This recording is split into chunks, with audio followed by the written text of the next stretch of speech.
All right, well, today we wanted to take some time and visit with our guest artist this semester here at Evangel. We've got the legendary trombonist and composer, Mr. Steve Wiest, with us. And so we're going to chat with him a little bit today about his life, his music, his time on the road with Maynard and Doc, and your time at North Texas, and Great. Just the whole gamut, man. So, I'll just let you do your thing. Well, I must have done something if I'm legendary. That's right. That's pretty cool. That's absolutely. Wow. Well, you had mentioned things, how it started out. I mean, I've always, as long as I can remember, been into creativity of one form or another. Early on, I was drawing and making up board games and listening to music. My father was a trombonist, kind of a weekend musician. Very, very talented, but never really went after it for a career, but it was enough to get that sonic template in my head. And then my parents divorced and my mother remarried, and we moved from Chicago down to Mississippi, which was quite a change. It was a big change. As we were discussing yesterday, a bit of a culture shock, but it was musically and creatively, it was the best thing that could have happened to me. We were like 2 hours from New Orleans. There was a wonderful circuit of musicians that would come through the area. The whole black community in Hattiesburg was just on fire with music and culture, and so it was the best thing in the world for me. And I had a mentor during those years, a guy named Raul Jerome, who was also Tom Malone's teacher. And Tom was 10 years ahead of me, and which was a drag, really, because as I started to develop as a musician, people would say, that's a really good solo, but old Tom Malone could play that on trombone and flute and bari sax. So, would you just shut up about Tom? Right. But we became great friends, Bones and myself, years later, and what a great person and inspiration.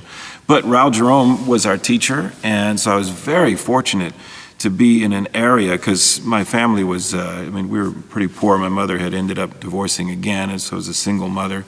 When I went to college, she went to college as well to get her master's so she could teach.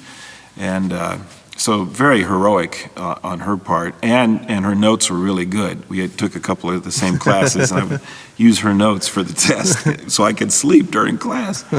But so it was a wonderfully creative area, and Raul Jerome gave me all the basics of our music, about listening. That was the coolest thing we did. We did a lot of gigs together. I was on many professional gigs that, experience-wise, I had no business doing them, but in the area, I was one of the musicians. And so, the first professional job I ever played was the Bob Hope Show. Wow. And I wasn't even a good reader at that point. I had to count ledger lines on the thing. But because there weren't as many musicians as in other places in the country available, Raul Jerome also, being such a good teacher, he just tossed me into that fire. And so I learned very quickly, and had, Nelson Riddle would come through, and I got to play with him, and just a lot of important people. So it was a real good upbringing. At that point, though, I was pretty much self-taught. Even though I was in college and studying, I was really just in college practicing, goofing around and writing on my own. So, but Raul gave me a wonderful start. And so it was after that I graduated, and pretty naively thought, well, okay, now I'm going to go join Woody Herman or Maynard Ferguson or Buddy Rich or Count Basie. So I drove up to Chicago. Back home, my father lived up there, and I had some connections in the music business, and I figured that might be a little better place. As much as I loved Hattiesburg, probably Right. Chicago had more connections. So I went up there, and sure enough, and after about a year of working 2 or 3 jobs and playing in all the bands in town for free, my cousin, Nick Drozdoff, got me an audition with Maynard's band, because he had already gotten on the band, because he had been cultivating that connection forever.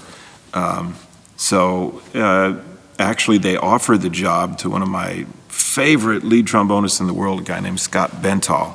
we call the sergeant, because he's tough, man. We play his lead trombone, there's no doubt about it. But they offered it to him, but he had a steady gig, so he turned it down.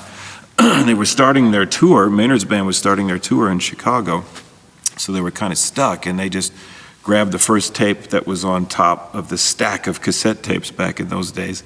And I had made an audition tape, thanks to my cousin, Nick Drozdov. He said, send it in, there's gonna be a big opening in the band.